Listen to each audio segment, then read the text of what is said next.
Morning, you're very welcome back to OTB AM. Keep your comments rolling in. 0879 180 180 is the WhatsApp number. Or, of course, you can leave a comment on the YouTube stream now. Mark Lawrenson, good morning to you. How are you? I'm all good, thank you. You? I'm okay. Good. I'm wondering what you think the difference between the two teams in the end was on Saturday night. The goalkeeper.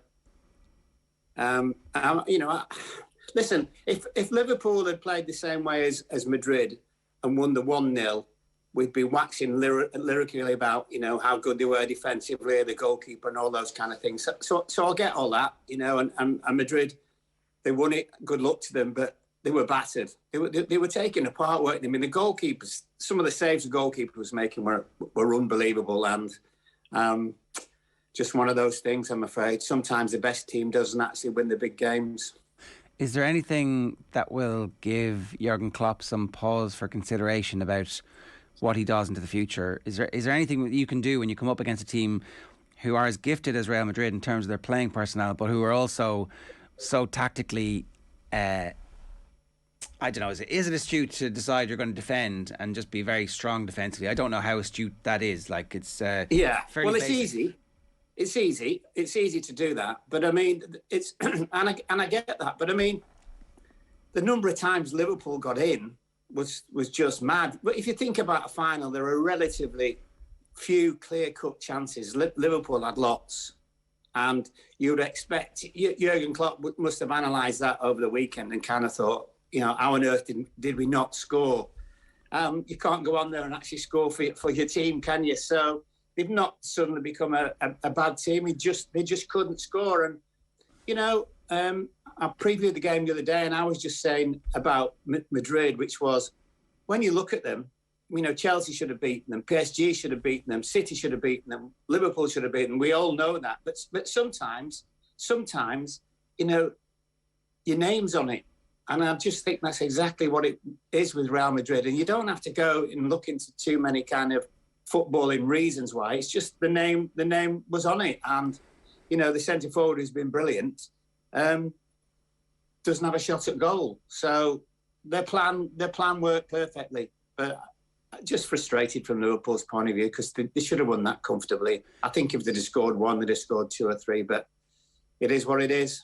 Yeah, it did feel that way. It did feel like they were so dominant, particularly in that first half, where the shot was just not dropping and the opportunity wasn't just going in. How deflating is a defeat like this in terms of the longer term plans? I mean, it's great that. No, you just blink it away. Yeah, well, I won't say you blink it away. I mean, they will analyse it, but no, because in that competition, I really do believe Liverpool have been the outstanding team, and they've cruised through everything. In all the games, they had that really iffy first half against Villarreal, and then reacted, which is a sign of a good team anyway. So no, I don't think Klopp will take too long to analyse that. And he's lost in finals before, as we all know. And I don't think he's even that kind of person, which is, we should have done this, we should have done that. He's very much, look, we did so many things right. We just, actually, the hardest thing in the game is scoring, and we just couldn't manage it. But I just go back to the fact they made so many chances that, you think you at least would have scored one goal to take it into extra time. So great for Real Madrid. Mind you, I listened to what I saw the interview that Perez gave. I mean, what the hell is he talking about him? He's on a different planet, him. I missed that. What was he saying? Well, he was saying, we know all about Liverpool and that, and Manchester City, because now they can afford to buy, the best players. They've got all this money. Well, hold on a minute. Didn't Real Madrid used to buy all the best players?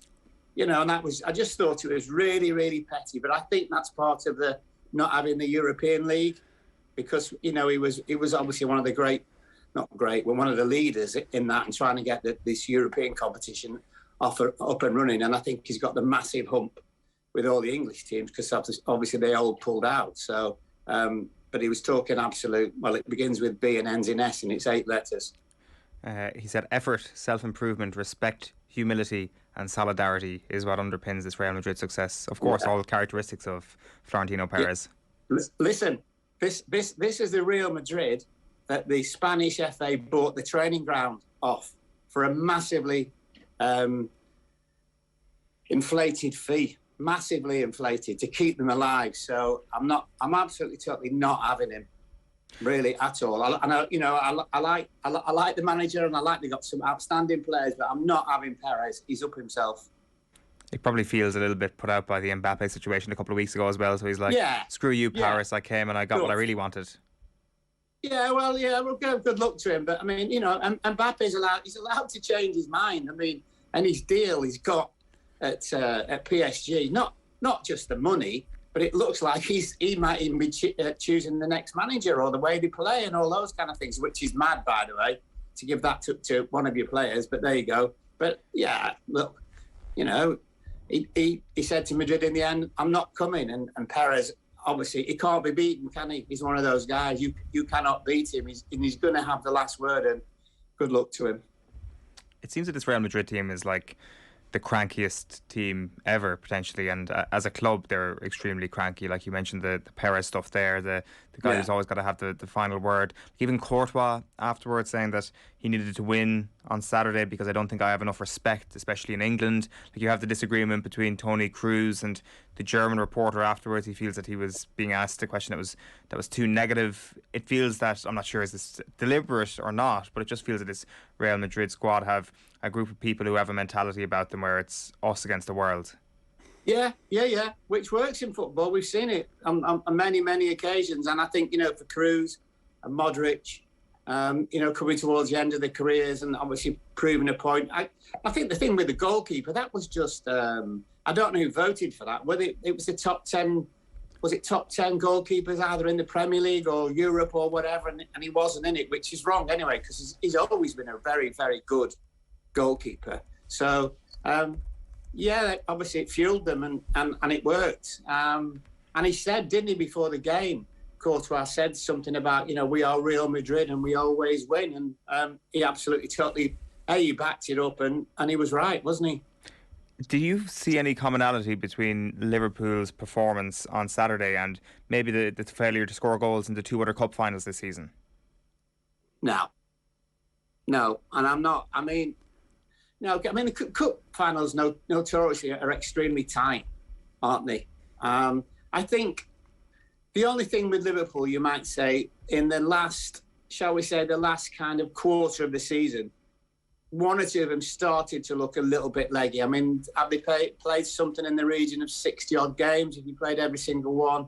So regardless of, diet, training, travel, all those kind of things, eventually it does catch up with you a little bit. But we thought Klopp sort of overcame that because, we know he's got 20 players and even there's cover for everybody. And, if you shout at me like Trent Alexander-Arnold and I'll say, well, Joe Gomez played right back and actually played really, really well. So you might say he's got cover there, but everywhere else he's got cover. Maybe they just got a little bit leggy. And also, a little bit of expectation that this is a real chance to actually win the quadruple, which looks to me like I don't think it's ever going to be done. So, no, not really. I don't.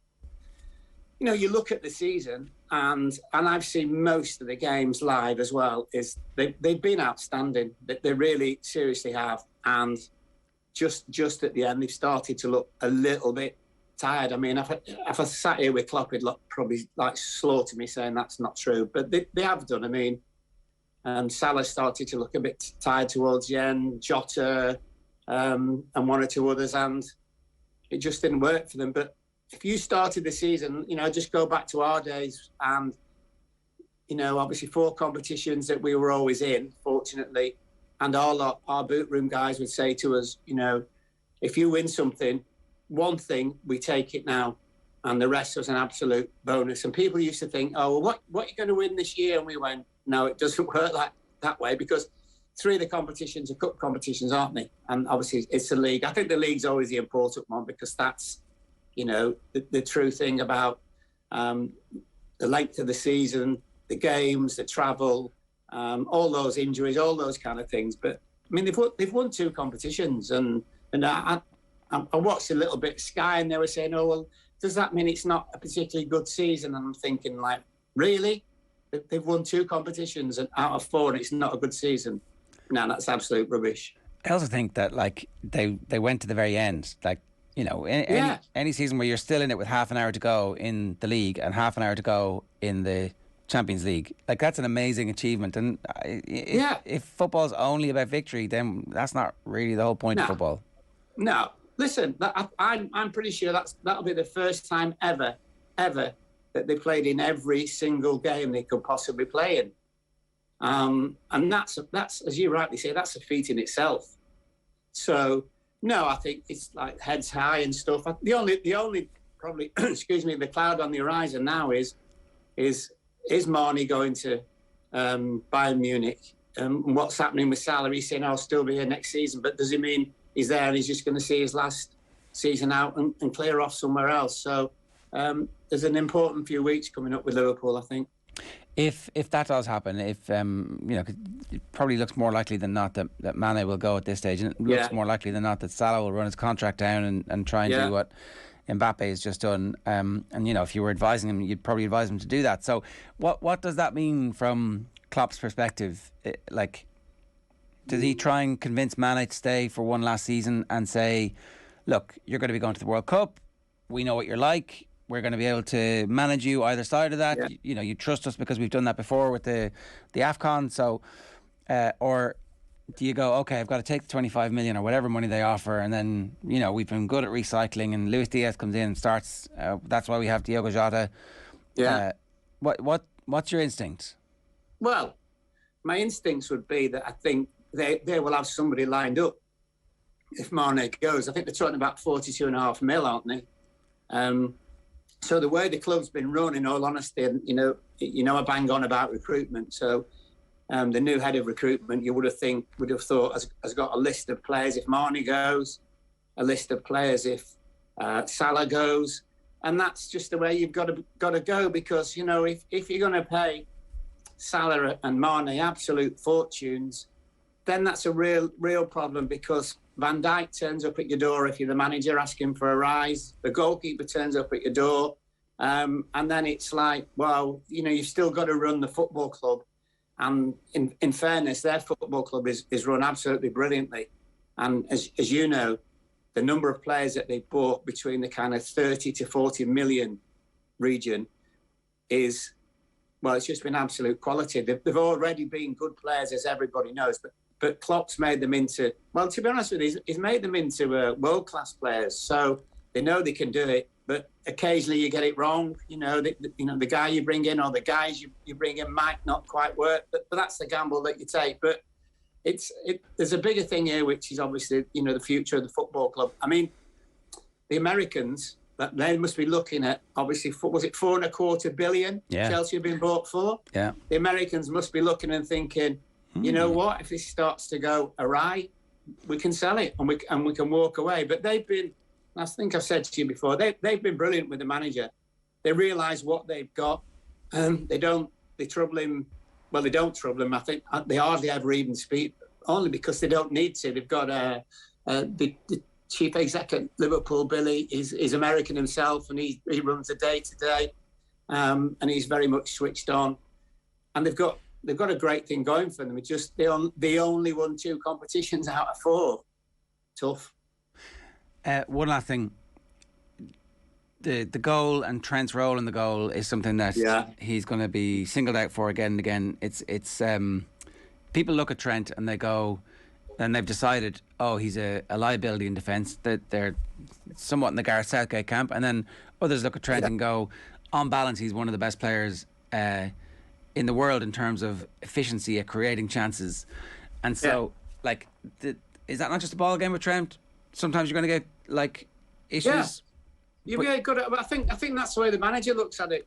You know, he's very much, you take the rough with the smooth, but he's just not switched on defensively like, you know, 100%. So, and obviously he loves to go forward and play. I mean his deliveries, we know over the course of the season has been outstanding. I don't know if anyone who's better at that position. Although the boy at Chelsea is a top player as well. But yeah, you just have to take that. I think what the positive far outweighs the negative, and generally, you know, when he's played and Henderson's played, Henderson's kind of been the guy that kind of tucks in there. But everybody knew that it was going to be a problem with Vinicius, isn't it, Junior? So he's lightning quick, and that's how they got the goal. But look, at the end of the day, I mean, Liverpool should have scored 2, 3, or even 4. So yeah, you got to live with it. I mean, and in our era, we played with Alan Kennedy, and Alan Kennedy scored in all the major finals. But God love him, he wouldn't be one of our best players, but you could look after him. I mean, Hansen played alongside him more than me, because I was like the right centre back and Al was the left, and Alan Kennedy was obviously left back, and we cope with it, and that's all that you do. So if you've got a left back who's like scoring winning goals in cup finals, you then can't turn around and say, well, you know what, defensively he's a little bit iffy, because nobody's perfect, as we know.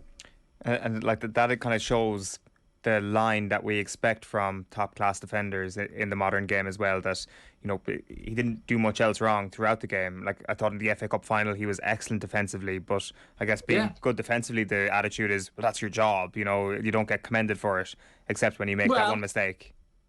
Yeah, the only thing I would say now about that is the two fullbacks in Liverpool's game, in Liverpool who play regularly, I don't know, I've never looked at the stat. I would imagine they have more touches of the ball than nearly everybody in the side, apart maybe from Thiago on occasions. But, so they are fullbacks, but basically they are wing backs without the title, aren't they?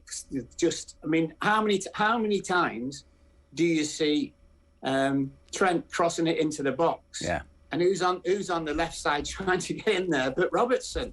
So that's just the way that they play. And Klopp's a very intelligent guy, and he knows that occasionally they'll get found out. But they've had an outstanding season, really seriously have. And all credit to them, and all credit to the manager, because the other thing that he's done, not just winning the trophies, he's managed the group. And to manage the group and keep everybody happy is unbelievably difficult. I mean, Fergie started this off, didn't he? And I think I've said this to you before, but Fergie started this off at Manchester United, where he had a really good squad, say 18 to 20 players, and he would say to somebody, just say, I don't know, say it was a Phil Neville, say, Phil, you're not playing tomorrow on Saturday, but on Wednesday we've got a game and you're playing. And that way you keep everybody happy. You don't have anyone trying to break your door down, saying, why am I not playing? Mind you, no one would be wise enough to break Fergie's door down. But that's the thing with Klopp, and I think he's everybody's friend in terms of the players. You can tell that he is, and he is actually more than a manager to them, and that's why he is so good, because he's got this skill that a lot of other people in the game just do not have. I know you were watching the game in Dublin, but did any of your mates have a bad experience at the game? No, nobody. No, but my mates are a little bit different, because they were flying in private jets and all that kind of stuff. So they were all sorted. But I mean, that was, I don't know. I mean, somebody said to me, well, no wonder with the French, because of Brexit, because of Great Britain and Brexit and all that kind of stuff. But I mean, look, that's just, it's actually terrifying. I saw few of the interviews, the one with the dad and the lad, and the lad had one or two issues. I mean, he got sprayed as well. I mean, can you imagine, being a father and that happening to your son? And he was only looked about 8 or 9, but yeah. I think the French were just like, we're going to treat you, our animals, we're going to treat you like animals. And typical UEFA, they change their story, don't they? And as well as I do that probably nothing will come out of this at all. But hey, that's UEFA for you, and I'm afraid that's the French. And I love going to France, but it's just, that's the way they are, isn't it? Oh, the French cops were the worst stereotypical French cops. They were pretty grim. Mark, great stuff. Thanks a million for being with us. Cheers. Thank you. It's Mark Lawrenson giving us his thoughts there. OTB